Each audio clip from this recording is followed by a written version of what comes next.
Let's get to an age-old question among investors. Which one's better, growth investing or value investing? The Fed's rate cut this week kicking off a highly anticipated easing cycle. We're taking a look at how those two investment strategies could play out in the months to come.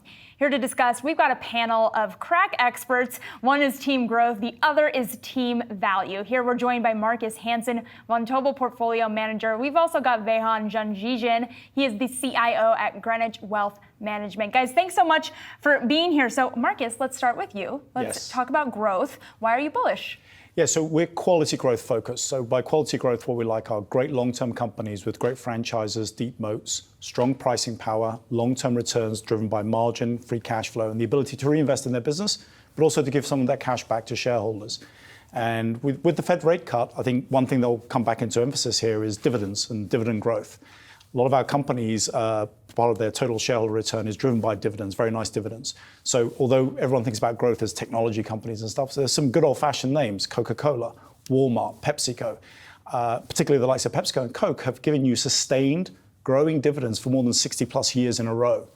And if you speak to a certain gentleman in Omaha, Mr. Warren Buffett, he'll tell you the greatest way to wealth creation is compounding. And a big part of compounding is this growth of dividends along with sustainable visible earnings growth.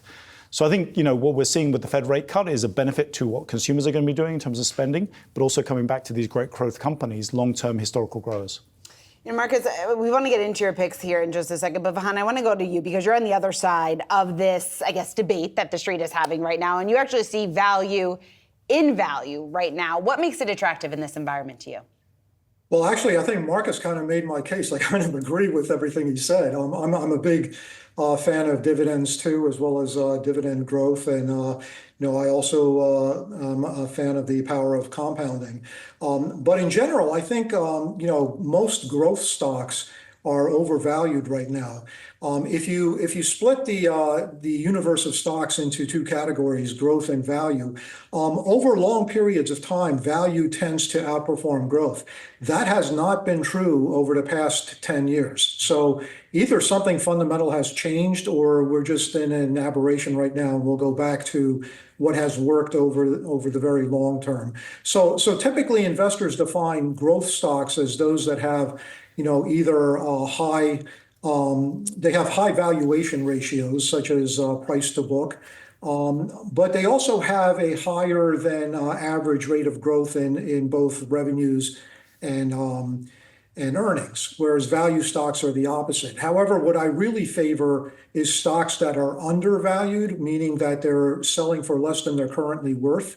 And in many cases, that can be growth stocks. But right now, I am leaning more toward the traditional value stocks. And some of my favorites right now are IBM, Verizon, and Pfizer. Mm-hmm. These are three large cap value stocks that have very generous dividends.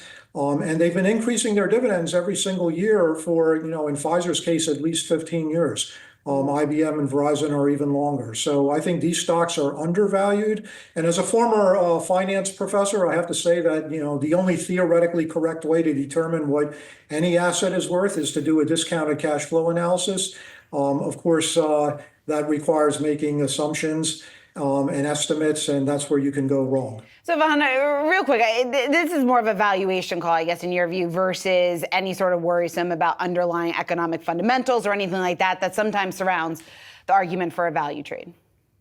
Well, that's true, but not quite. So right now we're in a period where the Fed is reducing interest rates, and in general, it's true that lower interest rates are good for all kinds of assets, not just growth stocks, but also value stocks. But it's not just the absolute level of interest rates that matters. It's also the shape of the yield curve.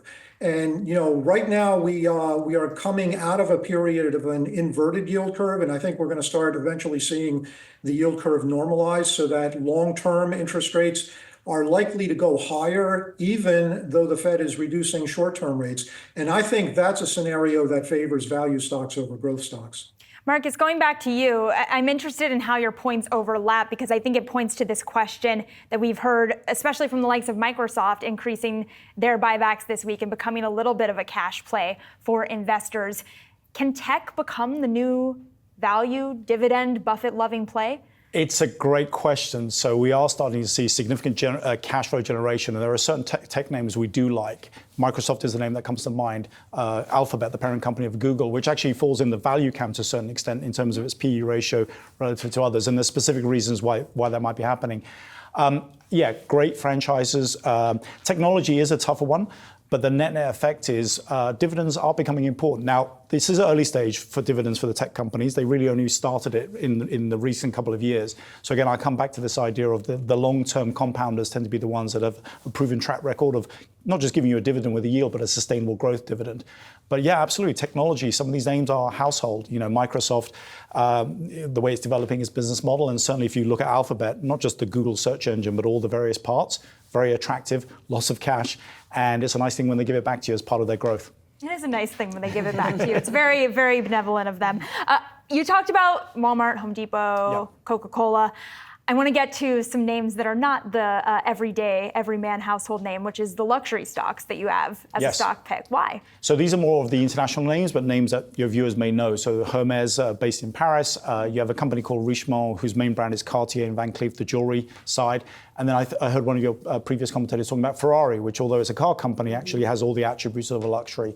The luxury industry, we think, is fantastic in terms of its long-term moat, the heritage. It requires time to build that heritage and be the top brands, so very tough to break into there overnight.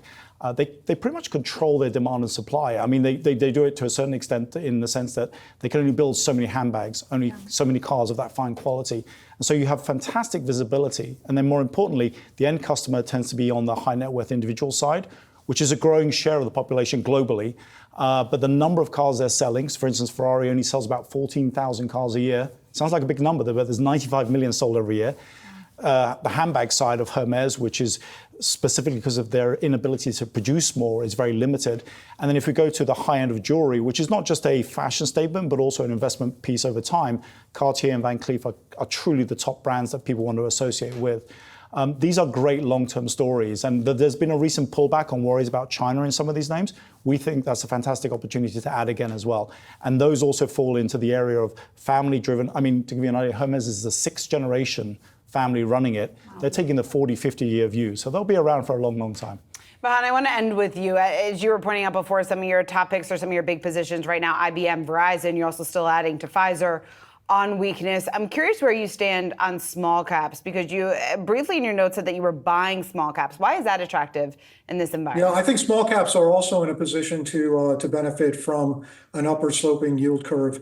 Mm-hmm. Small cap stocks also, if you look over the history of the stock market, small cap stocks do tend to outperform large cap stocks. And again, that hasn't been true in the past 10 years. So I think as we start to normalize, the past 10 years were very unusual in the sense that, the Federal Reserve dealt with several crises and brought interest rates down to zero. But I think as things normalize, we'll get back to what's considered normal. And that means value stocks outperform growth stocks and small cap stocks outperform large cap stocks. Now, I'm not directly buying small cap names so much as buying small cap ETFs. Right now I've been adding to both IWM and VB, which is the Vanguard small cap ETF. What a wholesome debate for a Friday, guys. I appreciate both of you for coming on. Really appreciate it. Markus Hansen, he is with Vontobel as their portfolio manager. We also had Vahan Janjigian, CIO over at Greenwich Wealth Management. Thank you both so much.